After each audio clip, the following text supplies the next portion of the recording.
Hello everyone, I think my screen share should be starting any second now.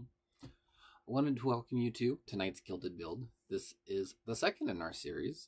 The first one we went over Ode, the ongoing adaptive delivery engine. Today we'll be going over Rare, the related automation and relationship engine.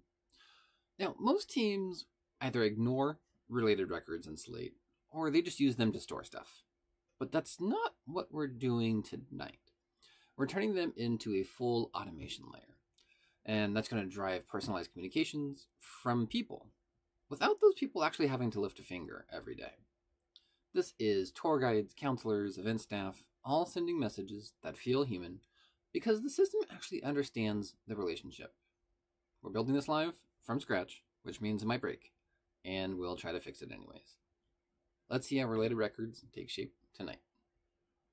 So we're going to do 3 different projects tonight. The first one is this tour guide autoresponder, which if you enjoy this, May 11th, I'll be doing a show and tell on this with Slate. So what this essentially is a data set of student workers, and we are using those tour guides and attaching them to our events. And then the data of the tour guide is going to populate content blocks, conditional logic. We'll have exports that compare those data points with the visitor to find those related pieces to talk about, or just information to talk to other folks about. We've already built the data set. I'm not going to do that on the live video. And we have our form built to add new records. So we're just going to do a new registration. Let's just go...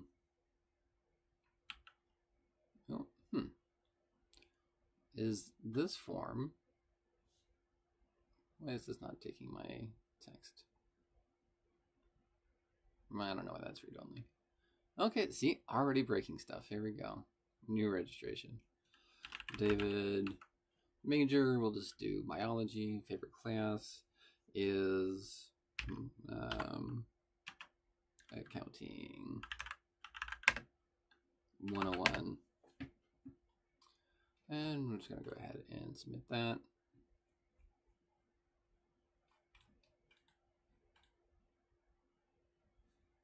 Yeah, that's fine. We also have our campus tour over here, and I have a couple of test records already added to it. And this is Clean Slate, so this is just whatever is populated in the missions showcase version of the Clean Slate. Then one of these students is going to match, actually I don't know if let's edit this, make sure that these all have majors. We're going to give David biology major, and we're going to give David a chemistry major. So when we do that logic, or chemistry, it'll show up for one, and then we'll get slightly different text for the other.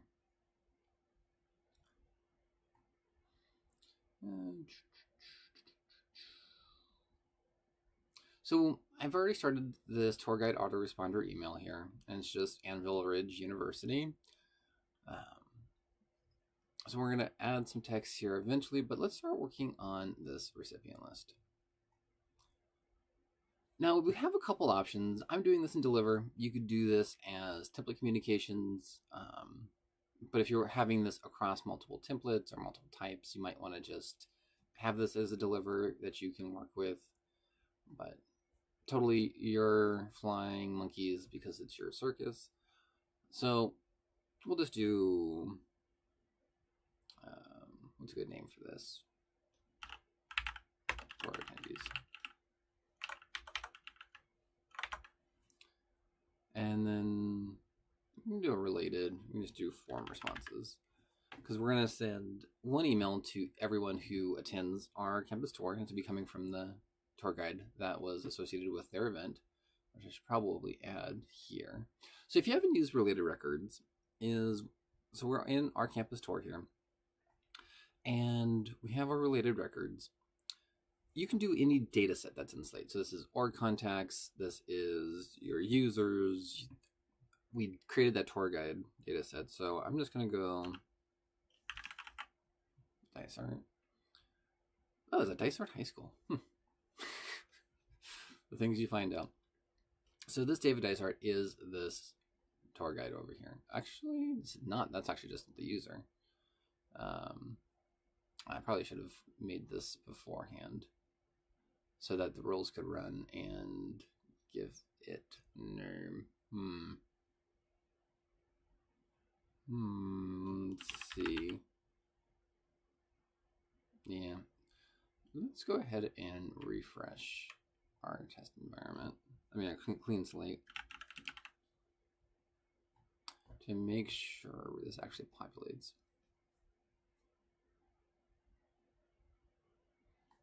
And these aren't fully built out projects because this is a clean slate, and I figured we'd do stuff as we went, which is always an interesting life decision to make. I probably don't have any rules writing the name into the record. So I am actually not going to be too sure how I'm going to get that related record in there.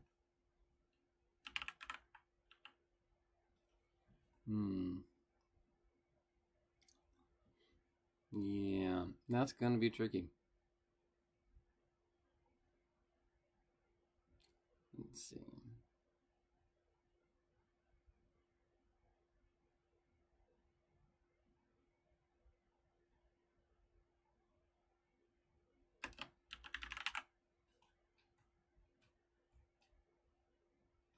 That might do it though.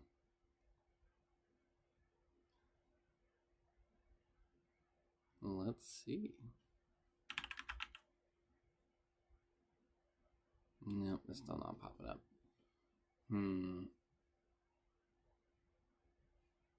Interesting. It looks like we're getting it's tied through that. Maybe I just need to.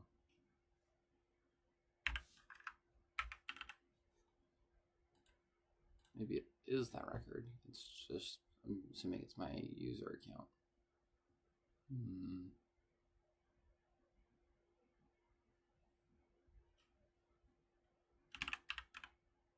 Oh, there we go.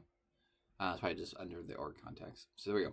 So we have our tour guide finally added 6 minutes into a video. That should have been in the first 45 seconds. So we have our tour guide associated with this event. And so that is kind of weird as you kind of get used to building the joins for this, but we'll go over that in probably relatively decent detail. But we do have to get going because I'm hoping this video is only going to be an hour long, but I feel like it's going to be longer than that. But I suppose we'll find out. Okay, so we have our recipient list here, and this is just form responses. So we can start tying this down to, let's go template. I think that was just, what kind of event was that? Yeah, just a campus tour. Slate University campus tour. And probably want to do status for the registration to be just attended. It'd be weird to say, hey, it was great talking to you about X, Y, and Z if they didn't come to the event. But you could also use this as a secondary drip campaign for the folks who weren't able to come. And say like, oh, I would have been your tour guide. Let me reach out if you ever need to like reschedule or whatever it could be that you might want to do. So I think we can do some joins here that go from form response to the person who is signing up for the form response. And let's go application 2. I don't know if we'll get into it, but there is some like application call to actions.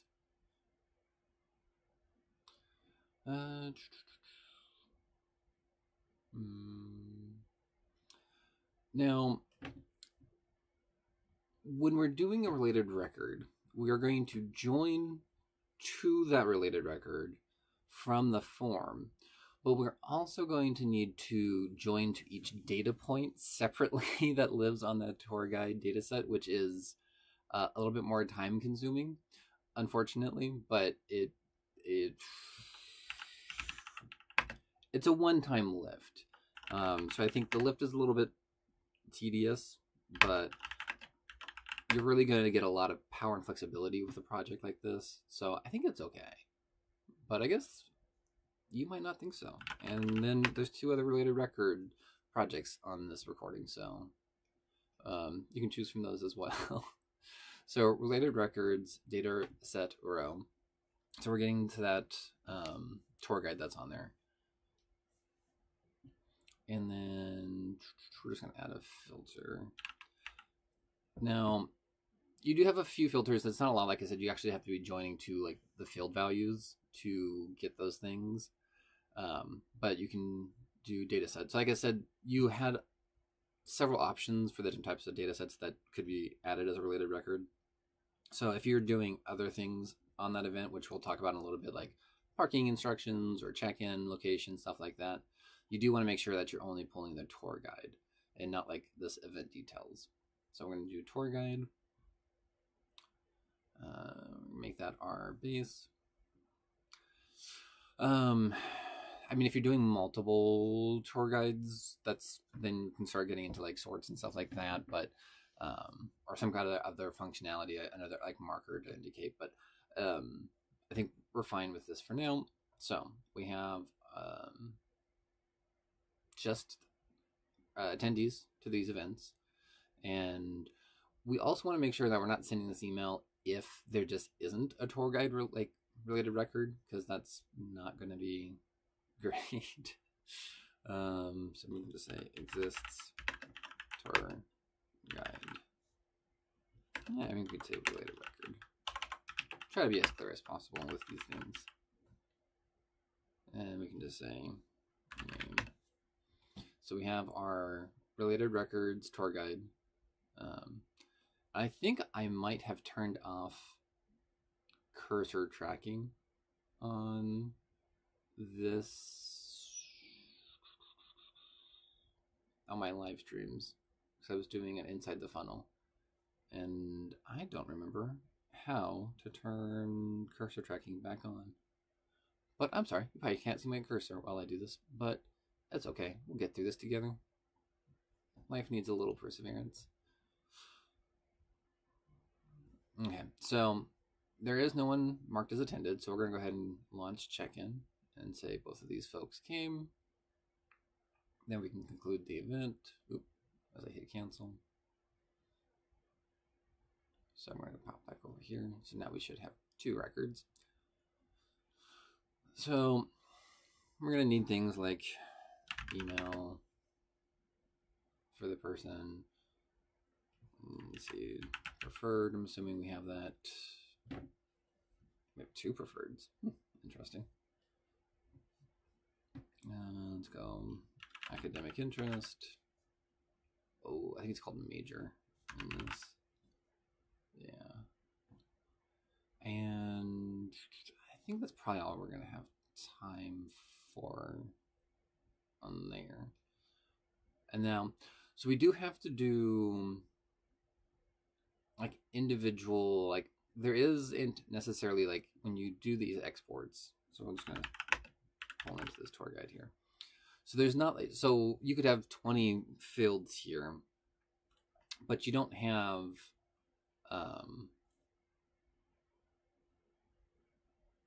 those fields available here. So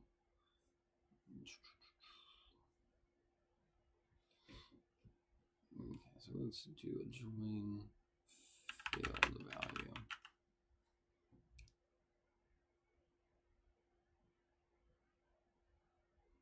And we're going to make that the field value there. And then for our field value ID, oh goodness, what were those field value ID names that we had over here?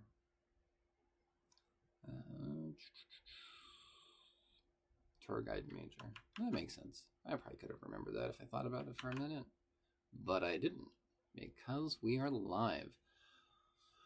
So we can just say this is a tour guide field major.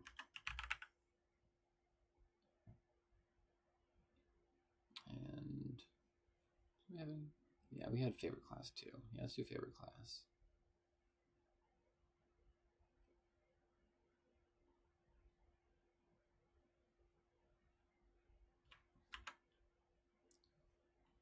So now we can pull these data points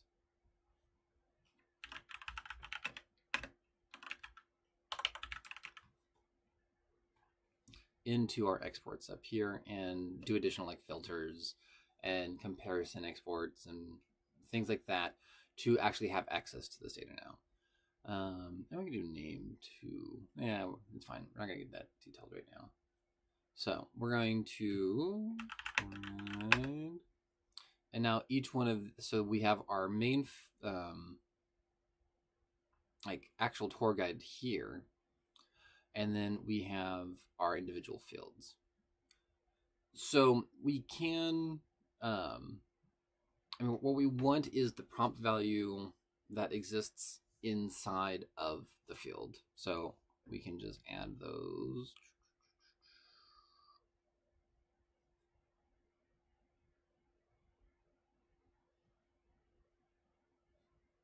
There we go. And then we do want to do at least one comparison, I think, just so we can filter off of if the student and the tour guide and the attendee of the tour have the same major. And we're going to just kind of write some logic, some conditional logic, liquid looping. I always called it conditional logic, but liquid looping in our email to kind of display one paragraph versus the other based off of if it's the same or not. So we're just going to say this is the same majors. And we're going to do an existence export. So I like to do ones and zeros. You can do yes, no. Try to be consistent with whatever kind of like, whatever your policy practice is. Just hopefully everyone's on the same page of ones, zeros, yes, nos, or however your office kind of conceptually thinks of these existence exports, because it's nice to be able to write the same logic or like copy and paste logic across emails or content blocks, or just conceptually at a glance just be able to get up to speed of what you're doing. If someone doesn't have that kind of framework that like a 1-0 is like a binary or a flag or a yes no, it's not very intuitive, but it's nice. It's numeric. It's fewer characters than a yes no, or a YN is the same number of characters. But again, my brain conceptually just thinks of it as like a 1-0. But try to keep it consistent across everyone in your office, across all projects, because that's going to just make everyone's life a lot easier. So we have a major. So we have our person's major, and we have our tour guide field major value.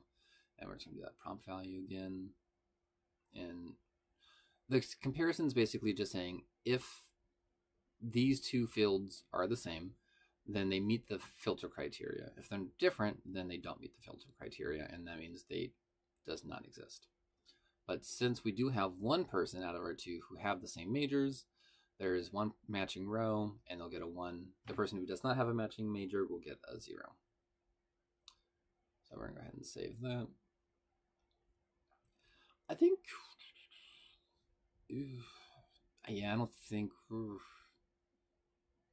trying to think if we have, no, I'm not going to do the application stuff right now. So we're just going to pop back over to the tour guide autoresponder, and we can edit this.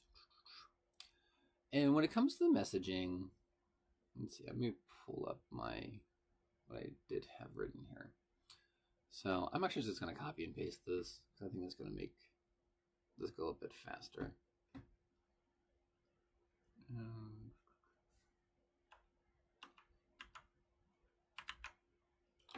we'll do the logic in a second.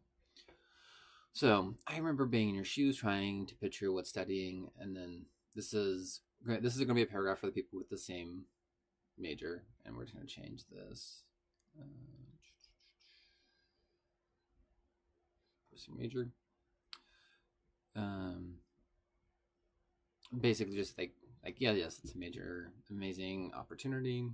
I don't think we're going to do the coalesce today too. We're so full tonight.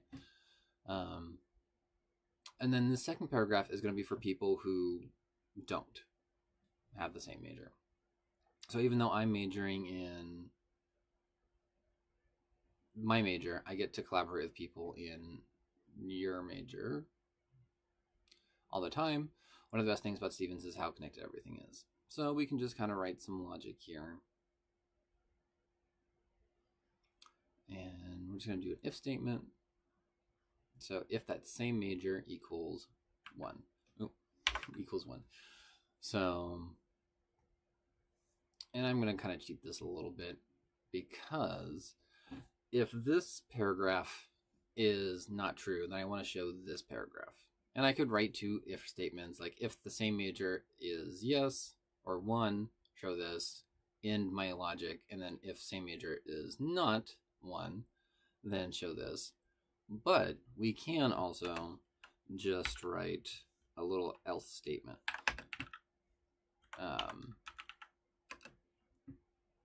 And you do like an else if you have like 2 or 3 conditions or criteria, but like they need to get one of these 2 paragraphs. So there's no need to necessarily write separate if statements. It's either this first paragraph or it's the second paragraph. So if this criteria is not met, then you're just going to show everybody this paragraph here. And like you might need like additional line breaks or however you're formatting your deliver here. So you can see I'm getting that second record right now because I'm majoring in biology. I collaborate with people in chemistry all the time. And you could make, again, like a third condition of like, oh, okay, these majors do collaborate or these majors don't. So we're going to get like a third paragraph. I feel like if I refresh this a few times, I should get somebody. Yeah, here we go. So, and then this is going to the person where they have the same majors. So we're just, and you could like, you could do like a content block and like link this, or you could have a translation code of like the biology URL. So people could click that and get like the biology page. Translation code is probably the easiest unless you have like a really standard boilerplate paragraph and you want to have like nice formatting that doesn't necessarily fit into your template, or you just have different types of URLs for different situations. But there's a lot you can do with this. I think that's probably enough to kind of work on this tour guide autoresponder. Like I said, May 11th, I'm doing a show and tell on this with Slate and a few other folks doing other things. So definitely join me for that. I think we can move on to our next project, which is going to be a post-high school visit autoresponder. And this one is specifically that we're going to work on is going to be sending to the organization contact. But again, you could do anything of a nice personalized responder to the people who showed up. Gets a little more interesting if it's like a vendor who's going to send things to you later. And depending on when that actually gets through and when that catches and gets properly assigned to the event, you might want to write some kind of filters. It's not like 4 months later that, oh yeah, the data came over and didn't map, and then someone troubleshoot it 4 months later to fix it, and then all of a sudden your college fair kids are getting a random thanks, it was great seeing you last weekend email. So there is some nuance going with that, but yeah, so this is a post high school visit autoresponder. We're just going to be sending this to an org contact. I'm going to add like 2 layers to make sure like you're not like the wrong org contact isn't being added, or like an org contact for a different organization is being added, or if the organization that was originally added to the event was incorrect, you're not sending it essentially with the wrong data kind of being piped into your email. So, and then I don't necessarily need to go through that now. We can just do that later. So I'm just going to do CJ org contact to get counselors. And however you have your org contact set up, or if you have a separate data set that kind of necessarily focuses on these pieces here, you can. So we're just going to choose our org contacts.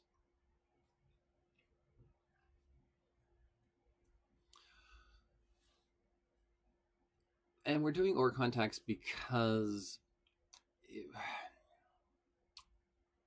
I mean, there's probably something to be said that you could do it off of the event itself, but I just found this, I think, a little bit more intuitive and a little bit easier to do. So we are going to do a couple of joins here. We'll do it down here in the join area first. So we're going to do a form by related record and a form by location record. So actually, let's just join the organizations first. So this is going to be the organization that the org contact is associated with. Orgs, for folks who might be a little bit newer to Slate or not on this side of it, the organizations is essentially your school data set that is ideally, when you're doing an event at a school, like a high school visit, college fair, whatever it is, it's being tied to an organization. That way you can have like a nice dashboard knowing how many times you visited an organization, or like event travel, especially if you're doing like a quorum score or something like that. That's really nice, helpful context to have. But yeah, best practice, tie your events to an organization or location as is possible. And if you have like old organizations, update your organizations. I feel like there was just a conversation about that happening recently on the Facebook page about the College Board, or is that free versus updated and all those things. But so now we're going to do another join here, and we're just going to do form related record. And I haven't done, like, I did this like 6 months ago. Yeah, 5 months ago. 6 months ago. So let's see how much of this I remember off the top of my head here. So we're going to just join form related record.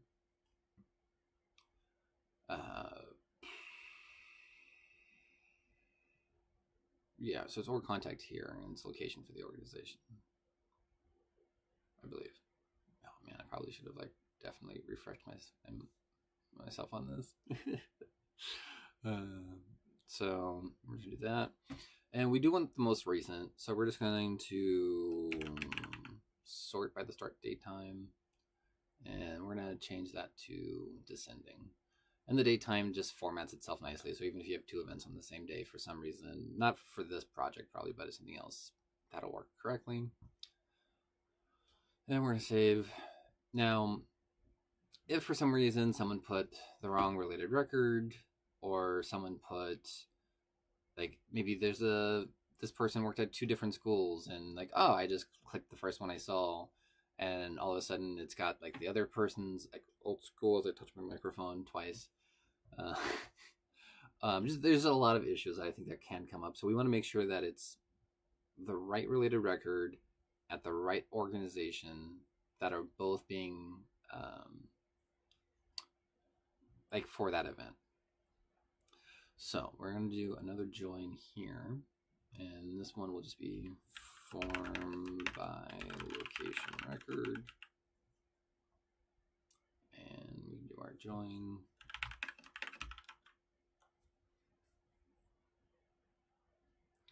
And then, yeah, this is where we're going to be joining from the organizations. And then we can just make our base that. And maybe we want our template to be high school.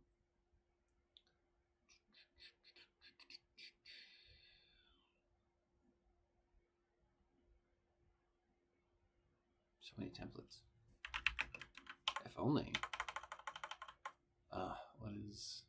What is it? What do they call this? School visits. Okay. If only they had my third project up tonight, which was a way to streamline our templates and folders with related records to categorize schools and template communication details. So we only want this for like old events, so we can just do a start date is less than today. But maybe you probably don't want this to be, you only want this email to start going out to like recent schools, because you don't want it to be like sending a 3-year-old email. So maybe we're just going to do greater than or equal to, let's see, 4/26. because maybe only the last 5 days or so we've been doing this. So we're gonna do that. And then we're also gonna just grab the user of that form by location record. And this assumes that whoever's doing the recruitment travel is just the user one of your event. If that's not the case, you could do related records, you could do user two, however you're kind of like associating your staff to an event, which again, I would recommend that there is some kind of association there. I mean, you could do like have the like territory staff assigned through translation codes. You could do like that as well to kind of get an idea of like who would be associated with that event under the current rules. But yeah, I think you would definitely want to associate your events to your staff in some capacity. I feel like it just seems like that would be best practice. But I'm like, I don't know. Is there a time in which you wouldn't necessarily want that? I think so. And we're also just gonna like make these filters obvious up here too, because we only want events that are going to be following into our kind of established criteria. So we'll just do school visit again.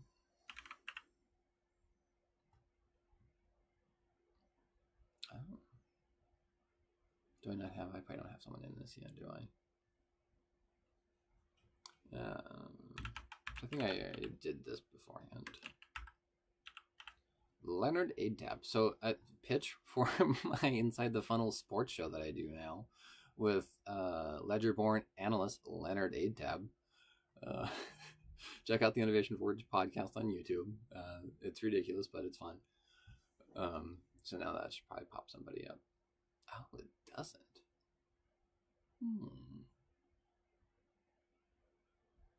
Did I not? Yeah. Slate University. Oh, is this not at Slate University? It's not. This was just a random event that was in Clean Slate. So that's what I get for doing like half the prep work of these live trainings that I'm doing. No, I don't want to save that address. Okay, now that's still not pulling up anybody. Interesting. Yeah, where's my org contact? Part of Slate University. Oh, probably because this is too new. Oh no. Oh yeah. Let's do 424. And pop that in time also to 424. So now let's meeting those criteria. Okay, there we go.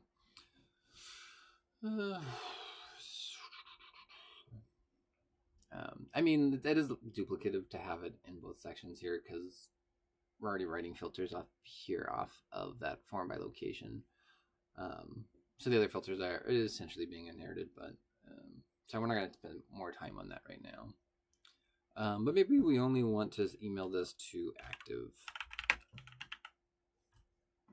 org contacts.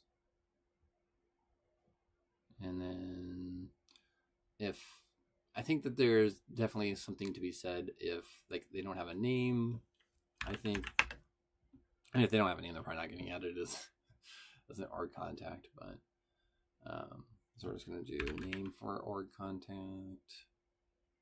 Could be like just do name, or do first name, and just do first name though, because again we're going to assume that does Leonard have a first name? Is it just going to be name? It probably is just going to be name, because I probably didn't actually add to the form to create the record first name.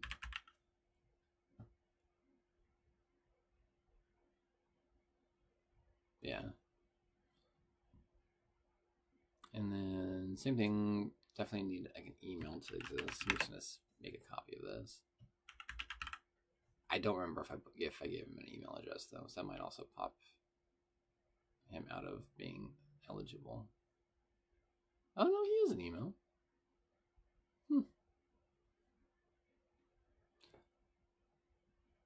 I might not have just type that into the record. I might have created a field for it. But like generally speaking, it's nice to have like a name and email, because if it doesn't have like an email, it's just going to skip the send, which I don't know if that affects deliverability or not. Like that's just such a vague thing. So when we do our post high school visit autoresponder, we definitely want it to have some flavor from the counselor themselves.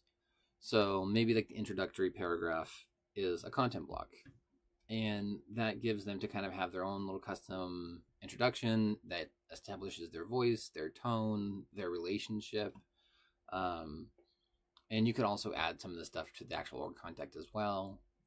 Like, hey, just great talking to you about your new home. Or, I mean, you could really get really granular with how you're building these kinds of relationship emails.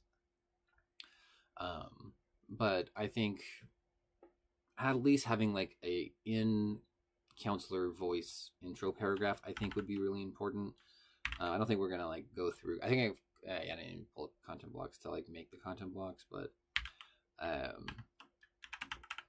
we'll just kind of do a content block for the folks who don't know about them. Is essentially like a library of content that you're building, and that will be a Gilded Build. Is all about content blocks and translation codes, but I need to work on that.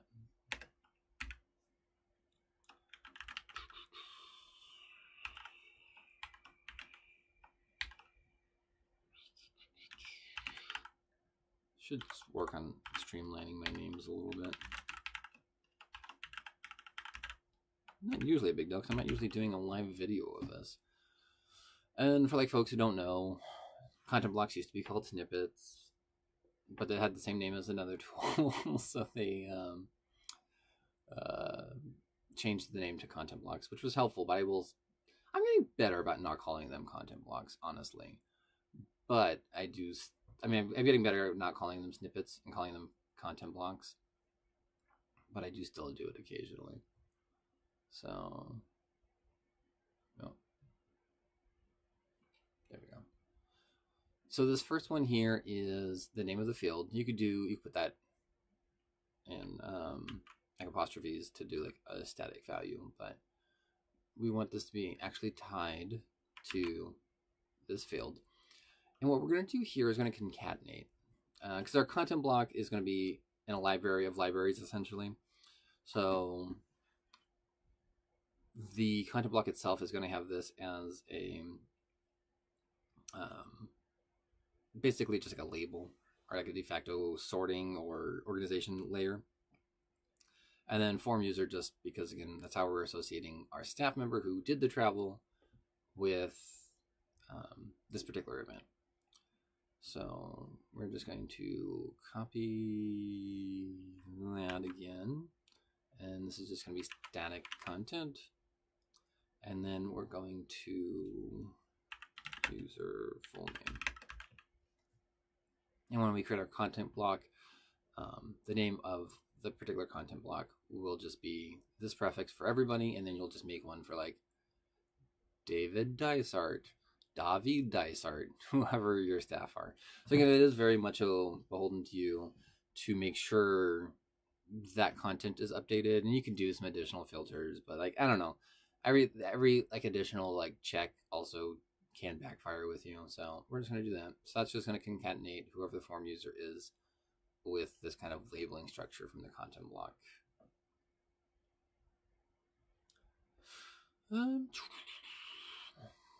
But we can just do org contact name,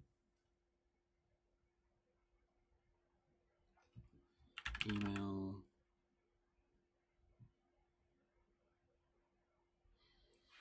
how much more do we actually really need? If I do title. Yeah, I don't think we really need to do much on the actual email build of this, especially since I think we've gone through about 40 minutes of our hopefully less than 1 hour training, and the next step is definitely the most complicated build. So yeah, I think we're fine here. So this essentially, though, will give you the ability to, yes, I will put this in here.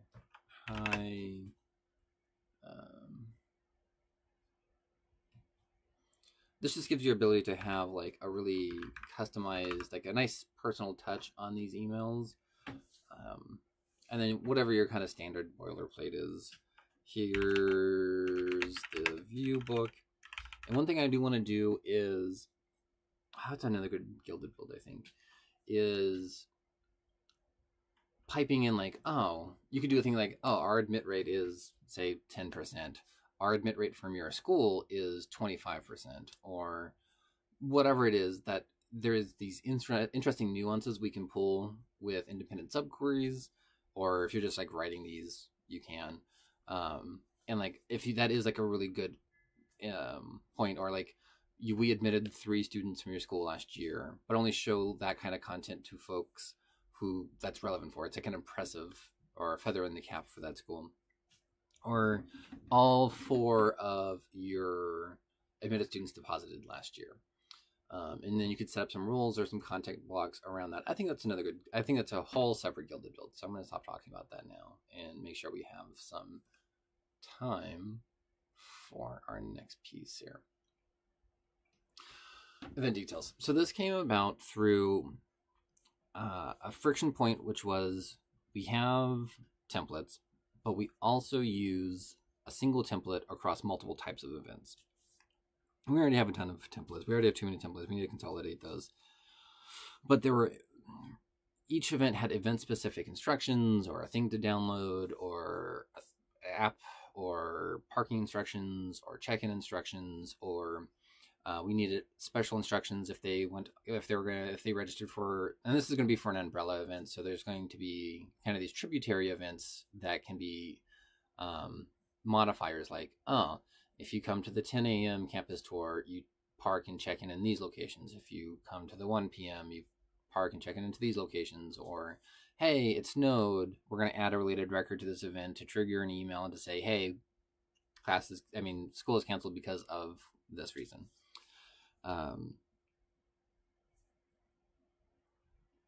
So these tributary events have these nuanced information that we need to communicate in the umbrella event template communications. Or it's just like, hey, the admitted student Friday this week has specific instructions. The one next week has other instructions. So we have to make sure we're updating the lead up of those communications. Like, it's Tuesday. I got to go change the template communications before next Tuesday, or else they're going to get the last event's information. And that was just a really untenable situation to have, both on bandwidth and also just could run into issues. And it was a very fragile system, and it was a very manual system.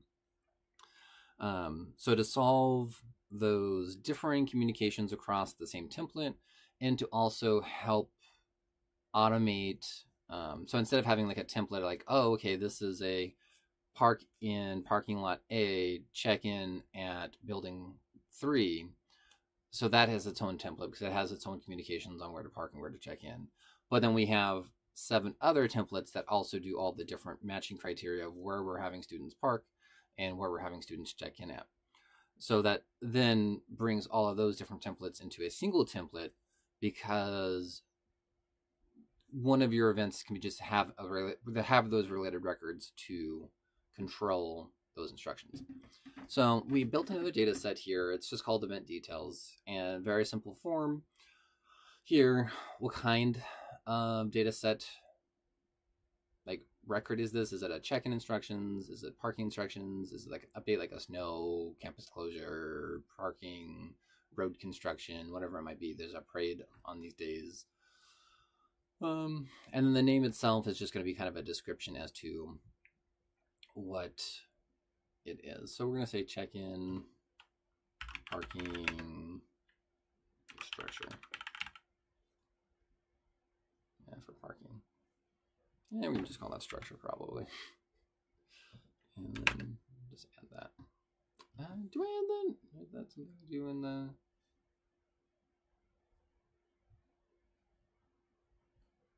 actual name of it, or is that something I have? No, that's something I have in the... I didn't replicate the rules though in the clean slate.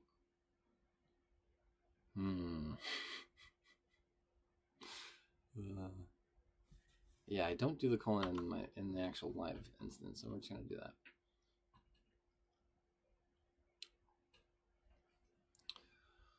And then maybe for check-in, it's admissions.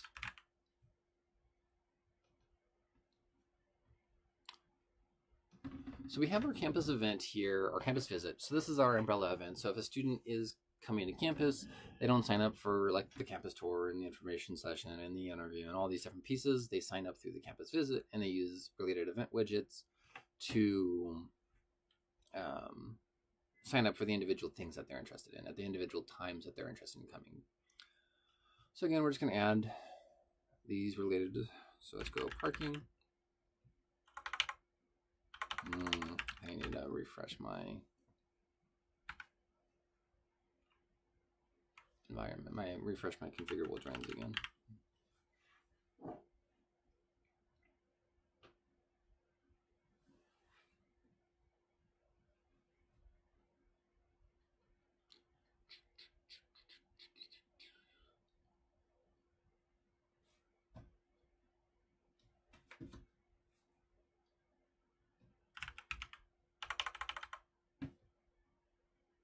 Probably also might be just because I don't have the, again, I didn't build the rules to write the name of it based off these two fields.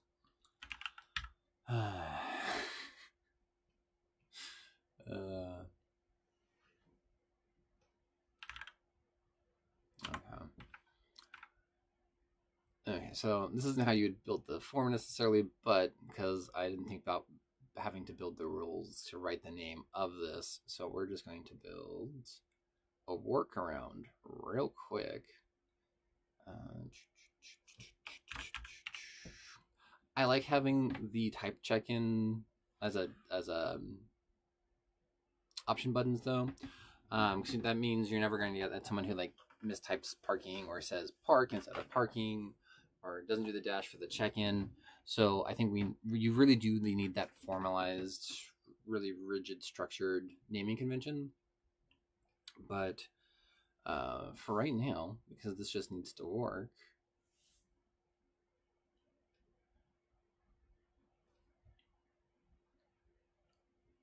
this just needs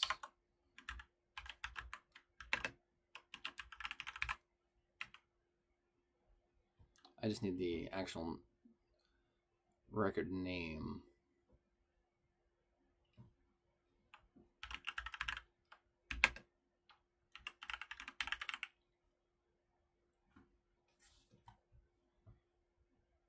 Maybe we do another one.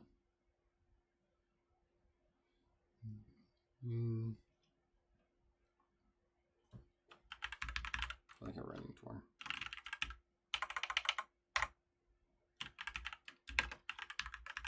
I don't think we're not. There's no way we're gonna have time to, I think, get into that aspect of this project. But so at least we now have those records created and they have a name, so we can do check-in,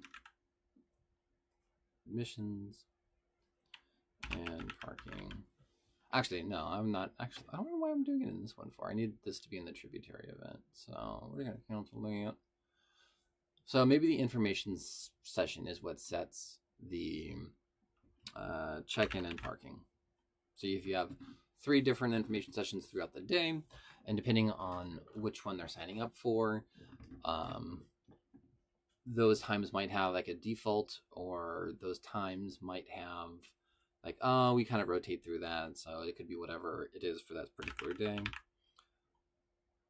So when you're creating the events, you're just going to be adding the related records in there. And if there is a default of like, oh, okay, we always want them to have the same parking or checking, and then if we add related records, then that needs to be updated.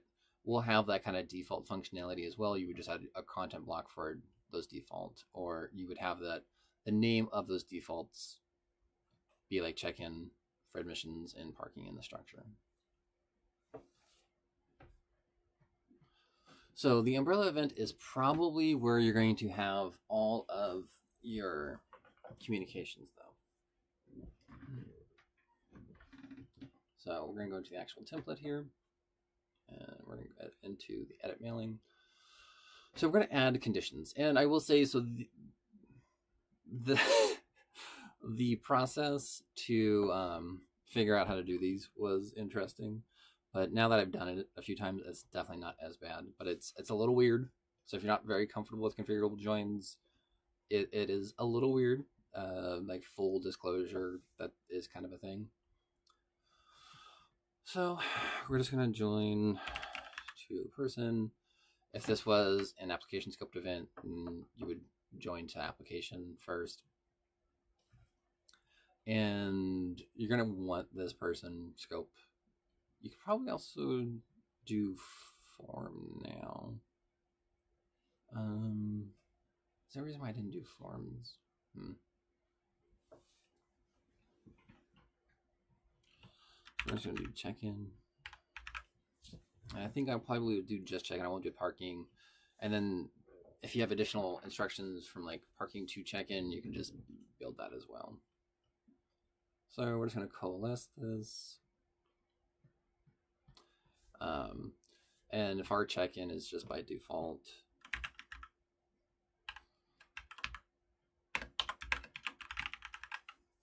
that way if there is no related record for it, then we're just going to get our default.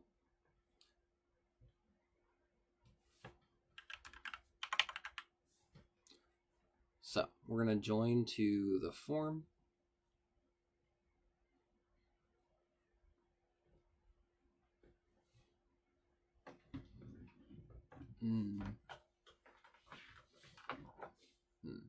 Actually, I need to pause the stream real quick. I will be right back. Is there a pause?